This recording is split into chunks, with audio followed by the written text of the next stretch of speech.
But let's get into our next topic. Now, should national service be brought back, not for the young, but for pensioners? 0207 862 2222. That's the number you'll need. The suggestion has come from, of all places, Germany, where, like here in the UK, the debate about whether to bring back compulsory military service has reignited amid rising global tensions. But experts there believe retirees with experience in certain professions could still be useful in civilian defence and support roles.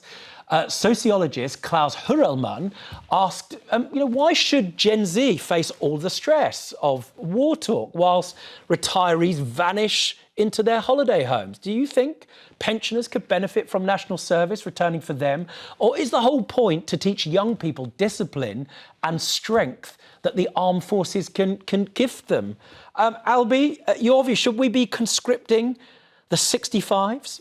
Ordering white-haired Germans into national service. Where have we heard this before? It didn't go very well last time. I don't think it will go well this time for a very different reason, obviously. And that reason is because the people that we need in national service are obviously young people that can actually do things, that have full mobility, that need the enrichment that national service can bring them. Who wants a 65-year-old army person? It's just not useful. I guess, what do you think a healthy 65-year-old person looks like? I think this is what we need to understand. One, they've got breadth of skills and experience. Two, many are mobile. Three, during COVID, we actually saw the return of people like ambulance drivers. And so why don't they just go back to work or raise the retirement age? So one thing with Germany that they're doing is they're actually rolling this out voluntarily, and they're going to look at what that shortfall is, and with that shortfall possibly consider mandatory. I think it would be such a wonderful way to, channel your mind, channel your body. There are support roles, there are civilian roles. It's not all about going to war. There are community roles, and we've got to change that narrative. Would you do it?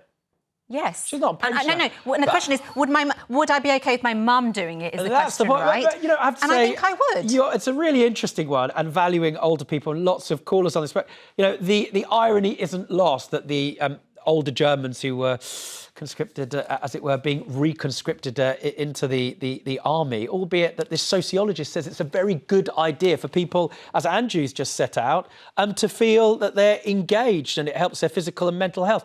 Anju, I don't know how old you are in Surrey, but do you think this is a good idea? Let's have more pensioners involved in military and civilian defence? Good morning to you all.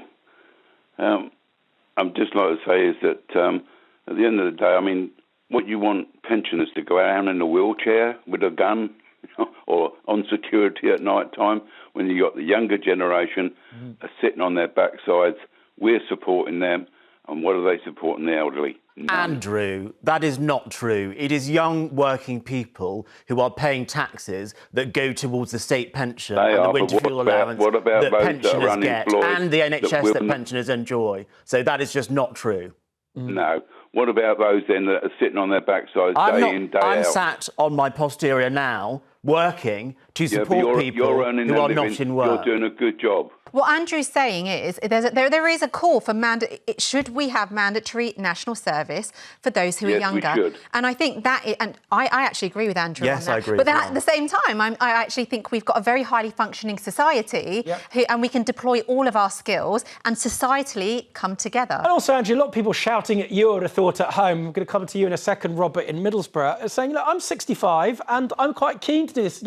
How you characterised a pensioner as being in a wheelchair, being a wheelchair user, is very much not the case for millions of people who are very active into their 60s, 70s, and in one case, very good friend of mine who's in her 80s, shout out to you, Judy, who, frankly, I'd be terrified of if you gave her a weapon. You're in Middlesbrough, Robert. What's your view? Should we be conscripting the elderly?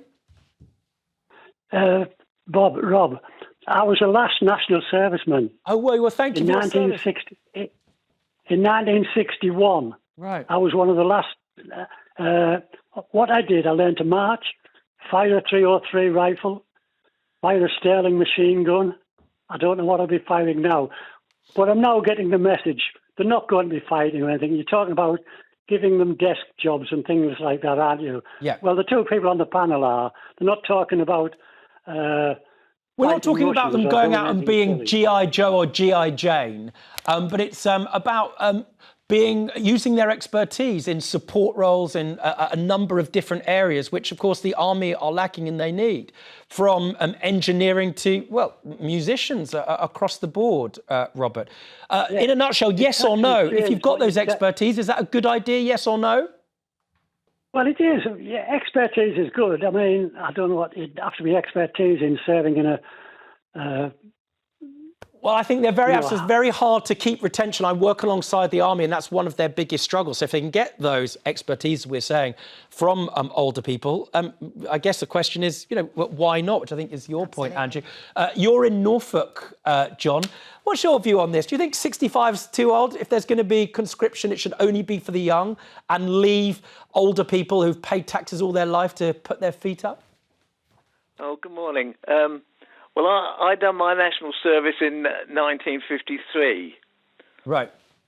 And I had 3 months training and 6 weeks on a troop ship, which you ought to try that.